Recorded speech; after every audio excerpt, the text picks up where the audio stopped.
Abhishek Ray is the name. एक बार जोरदार तालियां उनके लिए. He is going to present and perform on stage. मैं उम्मीद करता हूं कल आपने वो जो स्पेशल सोविनियर था आप सबके लिए बाघ की एक कॉपी साइन बाय हिम वो पिक किया होगा. अब आप उस किताब की कहानी के जो और परतें हैं वो जानेंगे और समझेंगे कि उनके नजरिए से why Save Tigers and how it is important, why the book has so many interesting things in it. Good evening, ladies and gentlemen. It's such a pleasure here to be on this winter evening in the magnificent city of Udaipur, the city of lakes. It's a privilege to be here amongst such an eclectic and such a great audience. So I would begin the evening without wasting any more time with an honor to my mentor, Gulzar Saab, who discovered me and introduced me to the Bollywood industry with a series of albums like Udas Pani, Raat Chand aur Main. So Rajasthan ki pavan bhumi ko mera pranam. This song is dedicated both to Rajasthan. It's based on a raga which is steeped into the heart of Rajasthan and it's penned by Gulzar Saab. The do line, there's no accompaniment, there's no instrument. I'm not used to be performing like this, but just to begin in the evening, do line गा के मैं शुरू करता हूँ अपना session. सुनियो जी अर्ज Mario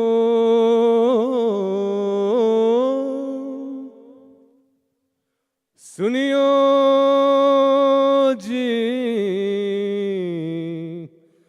अर्ज मारियो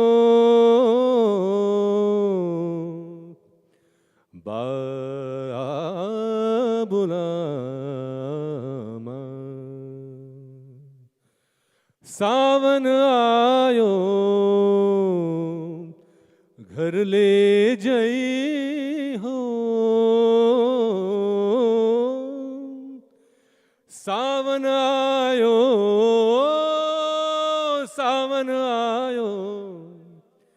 घर ले जई हो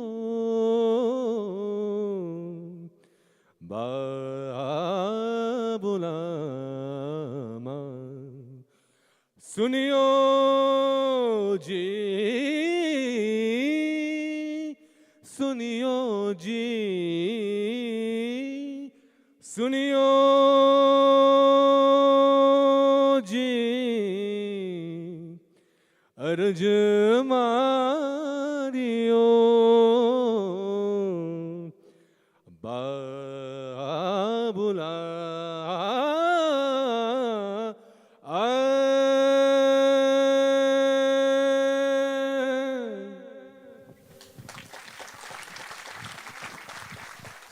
So today's session is not about music, it's about wildlife.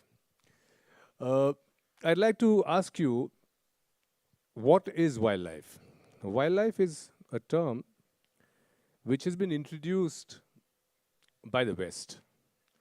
In any tribal culture, in Sanatan Dharma, in any ancient civilization of the world, we do not understand a term called wildlife. We understand life. So wildlife, according to me, is a conspiracy which has been hatched by a civilization to entrap and control all free-ranging creatures of God. जो खिड़की के बाहर आपके मुंडेर पे जो चिड़िया आता है, जो चींटी that walks your desk, any life form, कोई भी जीवन जो एक भूमि पे किसी भी धरा पे अपने आप पाया जाता है कुदरती तौर पे, वो जीवन है.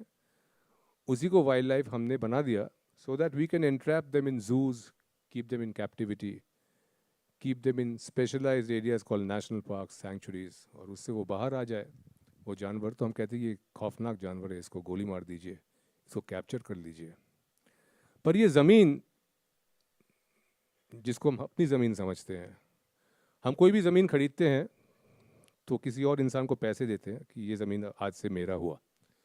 फिर एक दीवार खड़ी कर देते उसकी चारों तरफ, और ये अपने आप हम एज्यूम कर लेते कि ये ज़मीन मेरी है और इस ज़मीन में किसी और प्राणी का पधारने का कोई हक नहीं. So by default, humans monopolize land and water. And that's the reason that we have created a term called wildlife. So coming from India, जब भी मैं कहीं concert करने जाता हूँ विदेशों में, people ask you where do you come from, and I always say that I come from the land of the tiger. क्योंकि अगर आप दुनिया भर में घूमेंगे, for example, most of Europe, the largest animal that walks the landmass of Europe is the red fox, लोमड़ी. अब लोमड़ी के अलावा बाकी जो कुछ प्राणी वहाँ पे पाए जाते थे, bears, wolves, larger creatures, the trigger happy Europeans उड़ा दिया सब, कुछ है ही नहीं बाकी. अब बेचारी लोमड़ी रह गई है, उसके पीछे भी घोड़े लेके और हाउंड्स लेके पड़े रहते हैं. Fox hunting is a big sport in many parts of Europe. So I come from a land which is blessed. तो मैं चाहूँगा ये समझाना कि इंडिया, भारत किस तरह से बाकी देशों से भिन्न है पूरी तरह से. About 50 million years back, when the Indian landmass was in the middle of the sea and it was moving towards the Eurasian landmass, it collided with the Eurasian landmass, creating the magnificent young fold mountains which we today call the Himalayas. So when that happened, when this triangular piece of land went and touched the Eurasian landmass, it opened a whole lot of land routes. You know, the northeastern, northwestern, the Himalayas. And these land routes facilitated animals to walk in from different parts of the globe and come and repose in this part of the world. For example, the leopard came from Africa. The tiger came from Indo-Malaya. The bears, the wolves, they came from Europe, Eurasian land bridge. The antelopes, the black buck, the chinkara, again, they came from the African landmass. तो इस तरह से एक ऐसा अजीबो गरीब और एक तरह से कुदरत का एक करिश्मा भारतवर्ष पैदा हुआ जिसमें which is the only country in the world where you have a tiger coexisting with a bear, or tigers, lions, leopards, snow leopards, clouded leopards. You name it, we have it. For example, cheetah. Now we all think that cheetah is an African animal, but cheetah is an Indian word. Cheetah comes from the Sanskrit word chitrakaya. So cheetahs, the world's fastest moving animal, roam the plains of central India and western India from the Neolithic age. So we are the only country in the world which has 5 of the 7 big cats of the world: tiger, lion, leopard, snow leopard, cheetah. So by default, even Africa doesn't have that kind of diversity. So India is not just about IPL and Bollywood. India is about 1,350 species of birds. 1350 प्रजाति के पंछी पाए जाते हैं इस देश में. And why India becomes so significant is because we are also the most populated country in the world. हमारे पास दुनिया का 17% human population है, and we only have 2.1% of the planet's land. So there is a lot of conflict. मारामारी है ज़मीन को लेके, मारामारी है fresh water, पानी को लेके. इसके बावजूद, because of our excellent wildlife conservation ethos, and because we grow up having a lot of respect for all forms of life, हम सड़कों में निकलते हैं तो कहीं पे गाय, कहीं पे बछड़े, कहीं पे कुत्ते, कहीं पे बिल्ली, हमारे चारों तरफ जानवर है, पंछी हैं. In an American highway, I was once being driven, and a kilometer down the highway, there was a cow crossing, and the driver freaked out saying, "Oh, there's a cow on the road."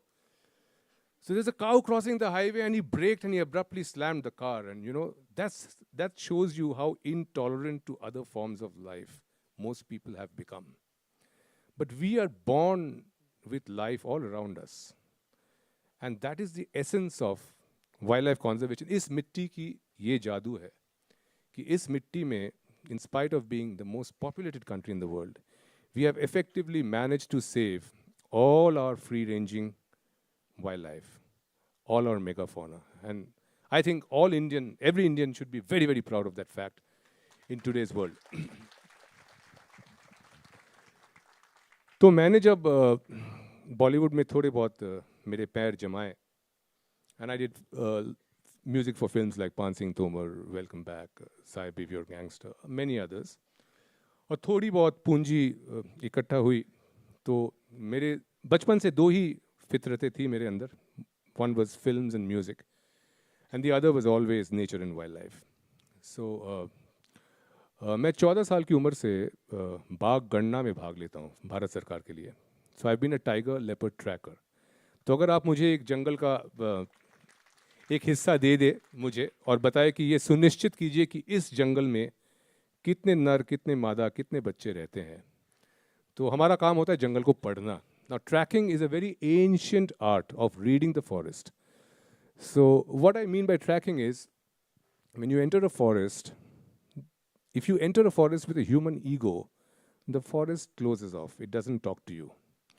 But if you enter the forest like a creature, and if you leave your human ego behind, then suddenly the forest starts whispering with you.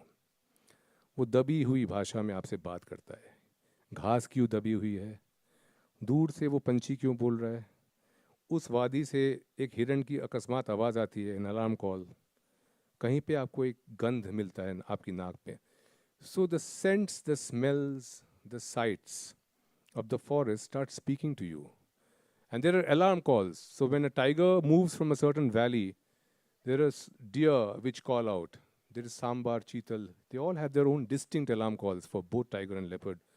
So the forest had its own hidden language through which it speaks to you. और पुराने cultures में, tribal cultures में, there used to be trackers, and they were very respected in the society. जो animal tracker हुआ करता था, he was a respected man. So I've always been a tiger tracker, which means, it gives you a certain insight into what's happening deep in the forest behind the secrecy that these big cats maintain. So whatever little funds I got, I invested that in a completely barren hill, which in the Corbett landscape. तो मैं उस पहाड़ी पे आ दमका जब मेरी posting हुई थी बाघ गणना के लिए कॉर्बेट लैंडस्केप में. और उस एरिया में मैन एनिमल कॉन्फ्लिक्ट बहुत ज़्यादा था, क्योंकि आप जब भी जंगल के बीचों बीच फार्मिंग करते हैं या पशुपालन करते हैं, तो आप बाघ को ये नहीं सिखा सकते कि भैया तुम तो सिर्फ हिरण खाओगे, तुम गाय को नहीं खाओगे. उसी तरह से आप हिरण को ये नहीं सिखा सकते कि तुम सिर्फ घास खाओगे और तुम धान नहीं खाओगे. तो जंगल के बीचों बीच जहाँ भी इस तरह की ह्यूमन एक्टिविटीज़ होते हैं, there is always a lot of man animal conflict, and eventually it is the animal who loses out, because humans vote, animals don't. So we keep on displacing them, and government support us because, of obvious reasons. तो मुझे लगा कि ये ज़मीन चीख चीख के पुकार रही है कि मुझे जंगल को वापस कर दिया जाए. और जो भी थोड़ी बहुत पूंजी थी, बैंक लोन लेके मैंने वो सारी पहाड़ी खरीद ली अलग अलग परिवारों से. और मेरे पिताजी जो हमेशा मेरे साथ रहे मेरे पागलपन में, I have been an MCA from Delhi university, but I never took up a job because I was always into film music. So he's never stopped me for anything, all the madness that my life has made him undergo, वो हमेशा मेरे साथ रहे हैं. पर जब मैंने ये डिसाइड किया कि इस बंजर पहाड़ी जिसमें ना तो पानी है, ना रास्ता है, ना हरियाली है, और उसको मैं इतनी सारी ना तो कोई ROI है, फ्रॉम टेक्निकल टर्म्स, उसको अगर मैं खरीदूँ तो कैसे मैनेज करूँगा. तो पापा ने मुझे बोला कि नहीं बेटा, ये नहीं होगा तुमसे, तुम बॉम्बे में सेटल्ड हो, वहाँ पे फिल्मों का म्यूज़िक करते हो, कहाँ कॉर्बेट में ये पहाड़ी, बंजर पहाड़ी संभाला नहीं जाएगा, ये वेस्ट हो जाएगा. तो उस दिन मुझे याद है कि मैंने पापा को एक ही बात बोली थी कि बाबा, इस ज़मीन पे बाघ का पंजा है. So he gave me a look saying कि बाघ का पंजा है तो what do I do about it?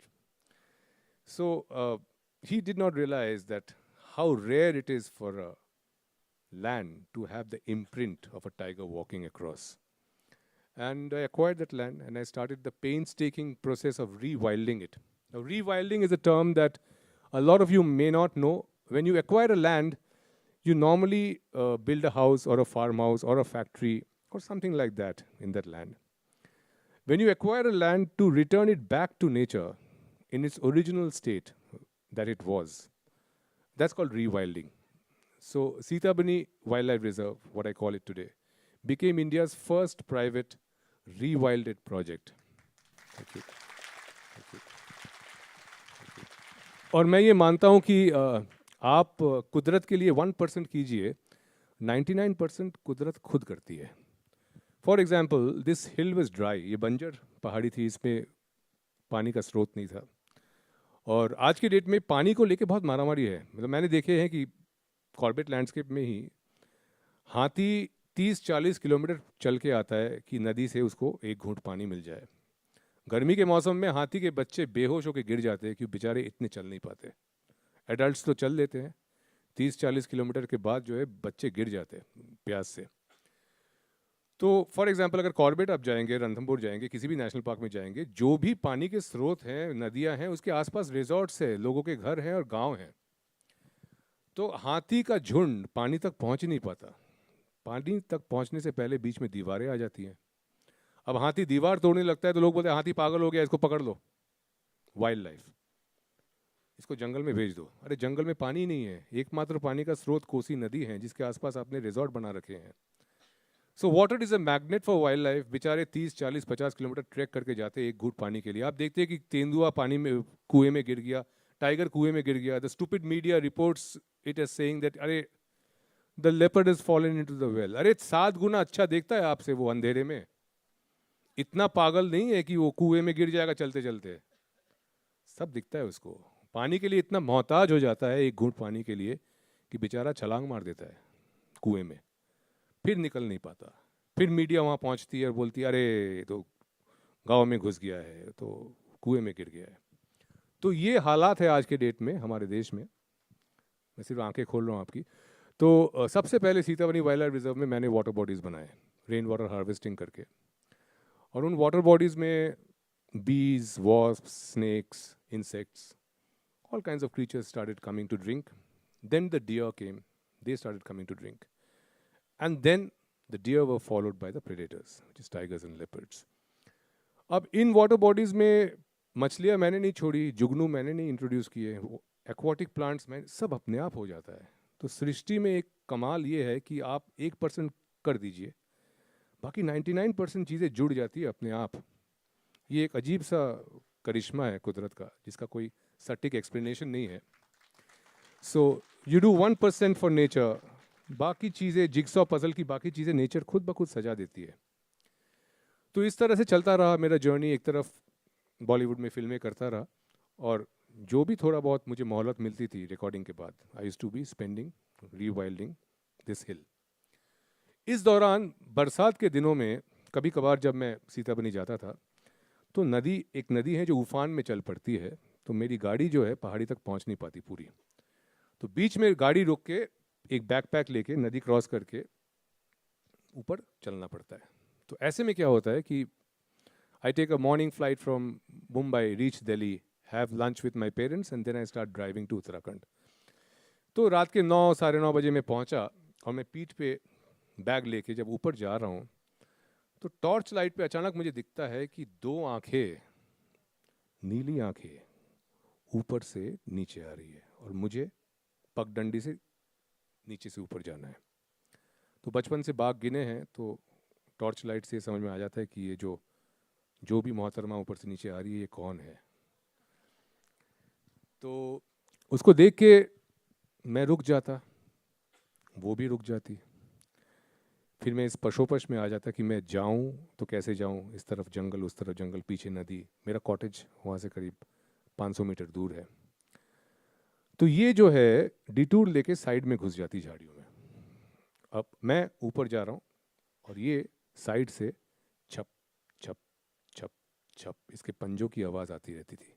सूखे पत्तों पे वो चलते हुए नीचे जाती थी, मुझे क्रॉस करती थी. मैं ऊपर जा रहा हूँ, वो नीचे आ रही है. फिर नीचे आके वो नदी पे निकलती थी और पीछे मुड़ के मुझे देखती थी. तब तक मैं हड़बड़ा के ऊपर पहुंच जाता. डरता था उससे मैं, लेकिन जब मुड़ के उसको देखता तो वो भी मुझे देखती नीचे से. तो उसे पता था कि ये पागल लड़का यहाँ रहता है. तो इस तरह से कई बार उसके साथ मेरे इंटरेक्शंस हुए सीतापनी में. She was a tigress used to cross over, she used to come and visit. उसके पंजे मुझे मिलते थे और मेरा स्टाफ बहुत डर जाता था कि अरे बाघ आ गया है. अब 2015 में अचानक, जो मैं कह रहा हूँ कि जो the conspiracy of nature that happens, this tigress gave birth in that area. And that is how Sitabani Wildlife Reserve became world famous. उसके पहले उसके बारे में किसी को पता नहीं था, मैं खुद ही कर रहा था अपनी तृप्ति के लिए. But she reposed her trust in me and gave birth there. जबकि टाइग्रेस जो है, जब उसको बच्चे देने होते हैं तो वो सबसे घनघोर जंगल में जाके, जहाँ पे कोई ना पहुँच सके, वहाँ पे बच्चे देती है. लेकिन इस मोहतरमा को ये पता था कि मैं वहाँ रहता हूँ. इसके बावजूद कॉर्बेट नेशनल पार्क छोड़ के उसने आके बच्चे वहीं दे दिए. So for the first time in the history of planet earth, a completely wild royal Bengal tigress gave birth in a private estate. And those cubs grew up there and she made Sitabani wild life reserve famous. फिर भारत सरकार जाग गई, फिर मुझे स्वाभिमान भारत मिला मोदी जी से, मुझे Amazing Indian Award मिला from the Vice President, and this year I got the Forbes Award for Wildlife Conservation. पर ये कुछ भी नहीं संभव होता, ये कुछ भी नहीं हो पाता अगर उसने मुझ पे भरोसा नहीं किया होता. तो मुझे लगा कि अब ये वक्त आ गया है कि इतने सालों का जो मेरा फील्ड एक्सपीरियंस है टाइगर ट्रैकिंग में और वाइल्ड लाइफ में, सिर्फ टाइगर्स नहीं बोलूँगा, पंछी से लेके टाइगर सब मेरे लिए बराबर है. वाइल्ड लाइफ मतलब वो लाइफ जिसको हम कंट्रोल नहीं करते, जिससे हमें कोई डायरेक्ट फ़ायदा नहीं है, जिसको हम खाते नहीं है. आज के डेट में आपको कुछ तथ्यों से मैं अवगत करा दूं. आज the biomass of the planet, biomass आप लोग समझते हैं, the total body weight of a creature. So 96% of the mammalian biomass of planet Earth is humans and livestock. मतलब हम और जिन जानवरों को हम खाने के लिए पैदा करते हैं और रेज करते हैं, गाय, पोल्ट्री, इसका बायोमास टोटल है 96%. और बाकी 4% is all the other free ranging creatures of god, from whales to dolphins to tigers to elephants to giraffes to all the heavy weights. Their biomass is only 4%, मात्र 4%. बाकी सारी जिंदगी जो planet earth में पाया जाता है, and we and what we eat comprise 96%. तो हम कगार पे है ऑलरेडी. ये 4% कैसे गायब हो जाएगा आपको समझ में नहीं आएगा. In the last 50 years, we have erased 73% of the planet's free-ranging wildlife. Yes, so in the next 20 years, you'll probably only have humans eating each other, क्योंकि खाना भी बचेगा नहीं, सब खा जाएंगे हम. तो ऐसे सिचुएशन में ये सारा मसला जो है ज़मीन और पानी का मसला है. और एक और बहुत बड़ा मसला है, which is wildlife crime, poaching, hunting. Now, you may not know that wildlife crime is the third largest criminal activity on the planet. After drug trafficking and after weapons, the third largest crime on planet Earth is wildlife crime. तो रडियर्ड Kipling साहब ने एक book लिखी थी, the jungle book, जिसको Hollywood ने खूब निचोड़ा, खूब पैसे कमाए उससे. 1893 में ये किताब लिखी गई थी. 130 साल हो गए इस किताब को लिखे हुए, और 130 साल में जंगल, जानवर, ह्यूमन पॉपुलेशन सब कुछ बदल गया है. Human population has become few thousand times more and wildlife is on the brink, बस नाम मात्र कगार पे है. तो 130 साल में हम उसी जंगल बुक को बार बार बनाए जा रहे हैं और पैसा छापे जा रहे हैं. हम उसी शेर खान को दिखाया जा रहा है जो बेचारा एक 4 साल के ह्यूमन बच्चे को मारने पे उतारू है. ही is seeking revenge on a 4-year-old human child. So I have strong objections to this way of portraying Indian wildlife.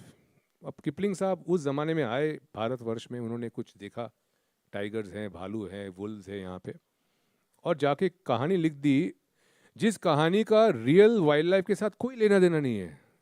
Tiger की ये फितरत ही नहीं है कि वो किसी 4 साल के बच्चे के ऊपर जो है एक रिवेंज एक प्रतिशोध की भावना पाले अपने मन में, ऐसा है ही नहीं वो। अगर ऐसा होता तो पूरे भारतवर्ष में टाइगर टूरिज्म हो पाता? यहाँ पे चारों तरफ से जिप्सीज उसको घेर लेते हैं, 6-6 लोग बैठे रहते हैं, बेचारा चुप करके बीच में बैठा रहता है, झेलता है आंटियों को, बच्चों को, कैमरा के शटर्स को, सेल्फीज को, सबको झेलता रहता है। टाइगर में पावर से कई गुना ज़्यादा है संयम। वो ऐसा नहीं है कि वो 4 साल के ह्यूमन बच्चे को शेर खान बन के मारने के लिए उतारू हो जाए। So these stories are very fast far from reality, जहाँ पे हाथी बात कर रहा है, टाइगर बात कर रहा है, और एक cock and bull story out of the Indian forest denizens which has done the rounds of Hollywood and made its money. It's been a money churner.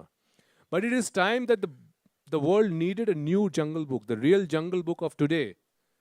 How does a tigress rear her cubs in today's human-dominated landscape, avoiding railway lines, highways, factories, agriculture, and lethal threats like poachers and hunters? That is my book. So Google Book is calling it the real Jungle Book of today.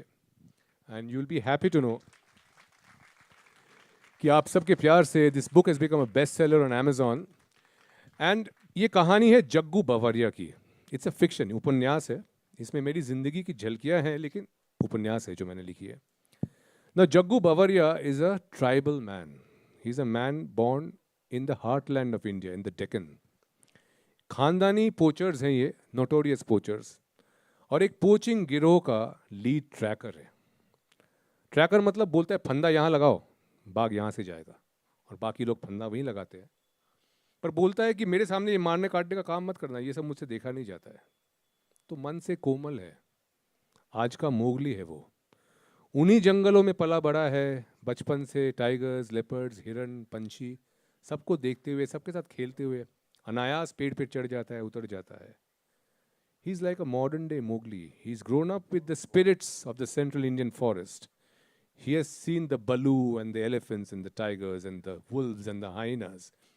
And deep inside he loves them. पर हालात का मारा हुआ है, बेबस है, लाचार है, गरीबी है. उसकी ज़मीन दबोच रखी है उसके चचेरे भाई ने, लखन, जो गिरोह का सरदार है. तो ऐसे बेबस हालात में मन को मार के, मन को मसोस के एक ऐसा काम वो करता है जो अंदर से उसे रास नहीं आता. और उसकी माशूका जानवी टूट के प्यार करती है जग्गू से, बहुत प्यार करती है, पर बोलती है जग्गू मैं किसी हत्यारे से शादी नहीं करूंगी. तो Jaggu is a man who is torn apart by his predicament. He is torn apart by his circumstances. Deep inside he loves the wild, but life makes him butcher the wild. तो एक ऐसा आदमी किस तरह से घूमता है, किस तरह से अपने ट्राइब के अगेंस्ट खड़ा हो जाता है. एक दिन ऐसा आता है कि उसके अंदर की जो रिमोर्स है वो चरम सीमा पे पहुंचता है, और वो बोलता है कि बस, गरीबी ने हमें लाचार बना के हमसे बहुत अन्याय करवाए, अब और नहीं. और एक अंडरडॉग किस तरह से एक हीरो बन के निकलता है. And he goes against the entire criminal network of tiger poaching. The book travels from the dusty Deccan to the streets of Kathmandu to the Langpala passes, the snowy Himalayas, जहाँ पे yak के caravan के पीठ पे tiger के parts जो हैं, यहाँ से Tibet, Chinese occupied Tibet, Tibet autonomous region में लासा के markets में openly किस तरह से tiger, leopard, snow leopard, bears के खाल, दांत, नाखून, खून, सब कुछ बिकता है. तो ये जो क्रिमिनल नेटवर्क है, this syndicate of poaching, which includes corrupt politicians, corrupt forest officers, Limi tribes of Tibet, Bangladeshi immigrants, a lot of people involved in this heinous crime, is brought down by Jaggu, and he becomes a true champion of the wild. So that is Bagh, and there are complimentary copies for you, Bagh, outside. And this is probably the next step in terms of telling the world what the real situation of wildlife is today. And I'm so happy to be here. And I'm also extremely grateful and happy that a corporate like Radico Khaitan and Royal Ranthambore have joined hands with me to promote this cause of tiger poaching, tiger conservation. And it was a beautiful session to have it with you here today. And I hope you get a glimpse of my book. And it's also available on Amazon. And I'm Abhishek Ray Wild on Instagram. So please connect and let me know what you feel about it. Thank you. Thank you so much, Abhishek. Thank you so much for sharing this. Baag, as I told you, the real jungle book of today. हम गाते आए हैं जंगल जंगल बात चलिए पता चला है. Now we'll से शहर शहर बात चलिए जंगल के बारे में हमें पता चला है.